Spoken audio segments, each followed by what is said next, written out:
이준석 위원님, 예. 통 크게 잘 참으셨습니다. 민영삼 증인. 억지로 생트집을 잡으려고 하면 안 된다는 겁니다. 그렇게 얘기하는 게 어디 있습니까? 옹호해 보세요. 저 태도. 누가 옹호한다고 왜 옹호한다고 해서 아니 지금 잠깐만요. 제 태도가 어때서 그렇습니까? 지금도 그 민영삼 사장님께 질의 좀 드리겠습니다. 예, 우선 코바코 사장 임명되신 거 뒤늦게 축하드립니다. 예. 그 코바코 사장 임명될 때 보통 이런 자리는 둘 중에 하나, 이제 역관제 결과이거나 아니면 전문성을 인정받거나 둘 중 하나일 텐데 본인은 어떤 케이스라고 생각하십니까? 솔직히 본 의원은 뭐 역관제 나쁘지 않다 생각합니다. 저는 그 이준석 의원님의 그런 구분에 대해서 동의할 수 없고요. 예. 저는 적법한 절차와 규정에 따라서 저는 이 자리에 왔다고 생각을 합니다. 자, 그러면은 본인이 결국에는 지원서에 지원하실 때 몇 대 몇으로 경쟁하셨죠? 4대 1로 알고 있습니다.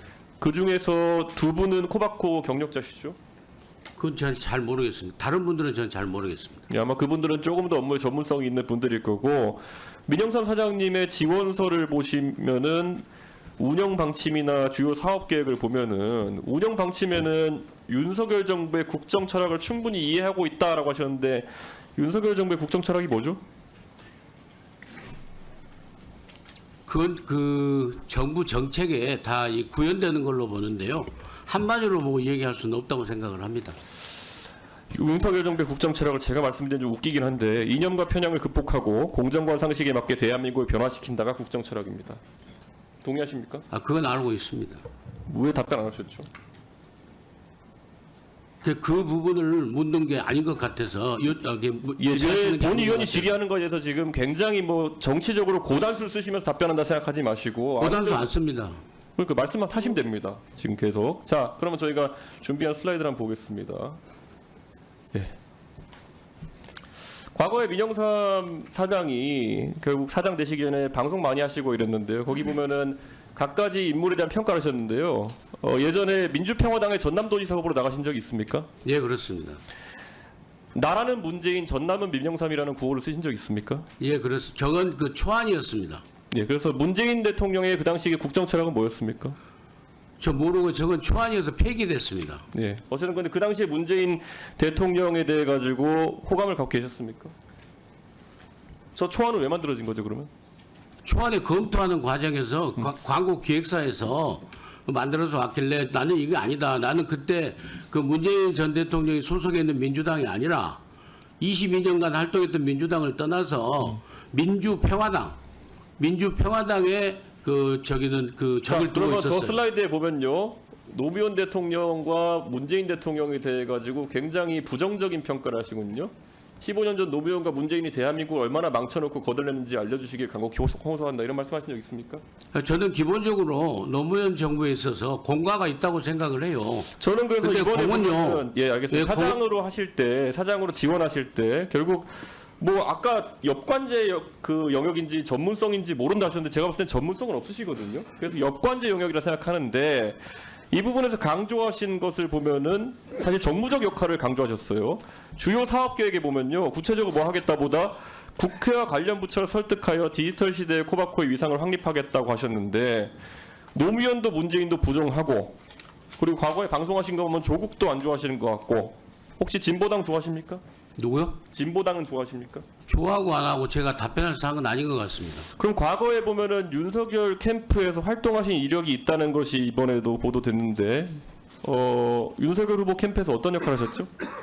윤석열 대통령 후보 네. 캠프에서는 그 국민통합특보라는 직함을 가지고 잠깐 활동을 했었습니다. 며칠 만에 사퇴하셨죠? 네? 며칠 만에 사퇴하셨죠?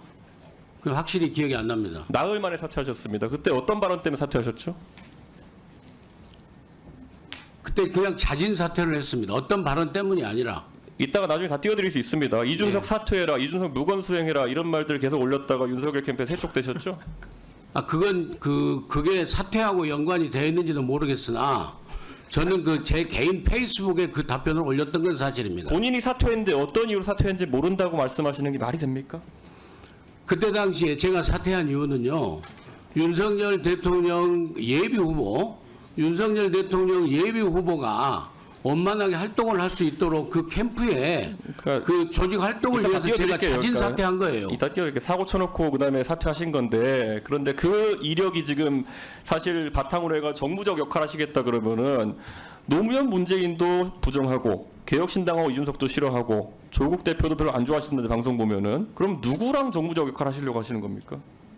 무슨 최근에 그럼 말씀인지 한동훈 당대표에 대해 얘기한 거 보면은 당대표 하려고 알랑방귀 끼고 거짓말한다 위선자 이렇게 말씀하셨는데 누구를 설득해가 정무적 역할 하시겠습니까? 무슨 말씀하는지 저는 이해를 할 수가 다 없습니다. 띄워드릴까요? 이해를 할 수가 없습니다. 저는. 답변 못 하시겠죠. 정무적 역할 하시겠다 그랬는데 모든 정치 지도자를 비난했으니까 지금 뭐 역할 할 수 있는 게 아니, 없잖아요. 그거하고 코바코 업무하고 무슨 상관이 있습니까? 업무에다가 정무적 역할 하신다고 아니, 쓰신 내가 거잖아요. 전문성으로 한번 따져볼까요? 코바코는요. 방송 광고 관련해서 어떤 전문성 있으십니까? 코바코는요. 기본적으로 어떤 회사냐면은요. KBS하고 MBC를 비롯한 방송 광고 판매 회사예요. 기본적으로 광고 회사도 아니고 광고 기획사도 아니고 그러니까 무슨 전문성이 언론사도 있으시냐고요. 아니고 그러니까 방송 광고를 판매하는 아, 그러니까 그게 무슨 이런 영업 전문성이 활동을 하는 있으시냐고요. 그 조직체를 잘 관리하는 게 가장 자, 중요한 그럼 전문성이에요. 기업을 경영하시고 관리하시는 걸 또 그럼 잘한다고 주장하시는 건가요? 그건요 하루아침에 증명될 수 없잖아요. 앞으로 제가 재직하는 동안에 뭘 쓰시고 뭐 때문에 되신지도 모르시는 거잖아요. 재직하는 그러면은. 동안에 성과로서 예. 저는 증명된다고 봅니다. 코바코가 지금 뭐 이번에 자료 갖고 오신 거 보면은 당기 순이익이 163억 적자인데 사실 그러면 여기에 대해서 경영 전문가시면 한번 말씀해 보세요. 어떤 걸 해야 됩니까? 그 장기적인 계획과 단기적인 계획이 있는데요. 예. 그 적자라는 것은 그 일반 기업처럼 사기업이면은 무조건 흑자를 내야 되겠죠. 최대한 흑자를 내야 이렇게 되겠죠. 말씀하시니까 그렇지만은 예전에 우리 최민희 위원장 지적하셨지만은 공기업으로서의 꼭 흑자만이 절대 가치가 아니에요. 지고지선의 가치가 아닙니다. 하시는 게 아니에요 지금. 왜 답을 제대로 안 하십니까? 무슨 전문성이냐? 아니 무슨 답을 안 계세요. 합니까? 계세요. 무슨 답을 안 합니까 제가? 답변 드리고 있지 않습니까? 자, 이준석 위원님 질의 끝나셨습니까? 추가 질의하시고요. 이준석 위원님 예. 통 크게 잘 참으셨습니다. 민영삼 증인 네, 여기 무슨 자리입니까? 국정감사 자리입니다. 국정감사 자리에 와서 네, 이준석 위원이 우습게 보여요? 국회의원이 우습게 보여요? 그렇게 생각하지 않습니다. 그런데 왜 그런 태도를 하십니까? 제 태도가 어때서 그렇습니까? 지금도 똑같습니다. 지금도 네, 그 경험이 없으셔서 그러세요? 네 물론 그렇습니다. 그런 측면도 아까 있을 수 있겠죠. 정치경이 많으시다 없으셨잖아요 또 여기는. 한동훈 대표한테 억지로 생트집을 잡으려고 하면 안 된다는 겁니다. 그런데 그렇게 얘기하는 게 어디 있습니까? 아무리 증인으로 나왔지만 드립을 잡았다는 거예요? 아무리 증인으로 나왔지만 누가 지금 드립을 잡아? 억지로 생트집을 잡고 김우영 위원님 네. 지금 이 모습은 국민의힘 위원들도 아무도 옹호를 안 하잖아요. 얼마나 저 행동이 잘못된 겁니까 지금? 제가 생각할 때는 국민들이 보고 계신다고 봅니다. 국민들께서 국민들이 보고 계신다니까요. 잠시 좀 퇴출시키죠. 아까 15분 나가 있으라고 하는 게 좋을 것 같아요. 그거는 법사위고요. 아니 근데 박승건 의원님 옹호해 보세요 저 태도. 누가 옹호한다고 해? 옹호한다고 해서 아니 제가 지금 가만히 잠깐만요. 있는 거예요. 우리가 지금 저 태도를 옹호할 수 있는 국민의힘 의원들 아무도 안 계세요. 저런 분은 처음이잖아요 지금. 그리고 이준석 위원님이 굉장히 잘 참으셨습니다. 자, 여러분들은 지금까지 이런 뉴스들을 보게 되면 어떤 생각이 드셨나요? 제가 항상 여러분들께 뉴스만 평소에 잘 챙겨 보셔도 돈이 된다, 돈을 벌 수 있다라고 말씀을 드렸는데요. 그 이유가 뭐냐 하면 제가 지난 3월 초에 여러분들께 뭐라고 말씀을 드렸죠. 지금은 데이터 센터에 대한 관심이 높아지고 있기 때문에 데이터 센터 산업에 주목해야 한다. 뉴스만 보고 끝내지 마시고 이걸 투자 쪽으로 한번 생각해 보셔야 한다라고 말씀을 드렸습니다. 그리고 나서 이런 썸네일들을 뉴스를 통해서 많이 보셨을 텐데요. 이런 데이터 센터 산업이 이슈가 됐을 때 정보에 민감한 부자들은 어떻게 생각할까요? 데이터 센터 관련주는 뭐가 있는지, 어떤 종목이 나에게 돈을 벌어다 줄 수 있는지를 생각한다고 말씀을 드렸죠. 그 이유가 뭐냐 하면 부자들이 봤을 때는 이슈가 곧 돈으로 이어지고 이런 이슈들이 돈을 벌어준다는 경험적 확신이 있기 때문에 부자들은 항상 이런 사회적 이슈들을 관심 있게 챙겨본다고 말씀을 드렸습니다. 실제로 제가 지난번에 시청자분들과 함께하는 주식으로 수익내기 이벤트를 진행했었는데요. 당연히 100% 무료로 진행했고 여기 보시면 저한테 구독이라는 문자 남겨주신 모든 시청자분들께 이렇게 데이터센터 관련주 중에 가장 급등할 확률이 높은 삼화전기 딱 한 종목을 여러분들에게 추천을 드렸어요. 그러면서 여기 나와 있는 대로 정확하게 얼마에 사야 하는지 그리고 어느 정도 올랐을 때 팔아야 하는지 이런 부분들까지 자세하게 알려드렸었는데 결과가 어떻게 되었죠? 오른쪽을 보시면 아시겠지만 제가 3월 6일에 문자로 이 삼화전기를 소개해드리고 나서 주가가 이렇게 3배 넘게 급등이 나왔습니다. 그래서 당시에도 굉장히 많은 분들이 제가 드린 이 삼화전기로 수익을 많이 내셨을 텐데요. 다시 한번 축하드린다고 말씀을 드리고 이번에도 마찬가지입니다.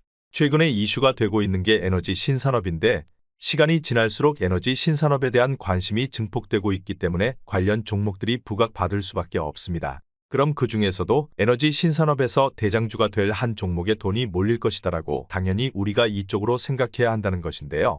그래서 이번에도 지난번과 똑같이 저에게 구독이라는 문자를 보내주시면 제가 에너지 신산업 관련주 중에 앞으로 대장주 역할을 하면서 주가가 가장 크게 급등할 한 종목을 구독자분들에게 문자로 종목명과 사고파는 시점을 모두 알려드리겠습니다. 그래서 여러분들이 주식으로 돈 버는 연습을 한번 해보시라 이렇게 말씀을 드리고 지금 이 영상을 보시는 시청자분들 중에 나도 이번 종목이 궁금하다 하시는 분들은 누구나 상관없이 그리고 어느 시간대나 관계없이 부담 갖지 마시고 이렇게 상단에 제 번호를 항상 남겨놓고 있으니까요. 제 번호 010-5906-2484번으로 저에게 지난번처럼 구독이라고 문자 보내주시면 제가 이번에도 똑같이 무료 추천 급등주 문자를 보내드리겠습니다. 이해되시죠? 그래서 제 번호 010-5906-2484번으로 구독이라고 문자 보내주시면 여러분들이 직접 뉴스를 통해서 돈 버는 연습을 해보실 수가 있는 거고 제가 여러분에게 돈을 받는 것도 아니고 투자를 대신해 드리는 것도 아니기 때문에 급등주 한 종목만 받아보실 분들은 부담 없이 지금 바로 문자 보내주시면 되는 겁니다. 그리고 수익이 나면 저는 다른 것은 바라지 않습니다. 그저 제 채널에 구독, 좋아요 한 번씩만 눌러주시면 감사하겠습니다.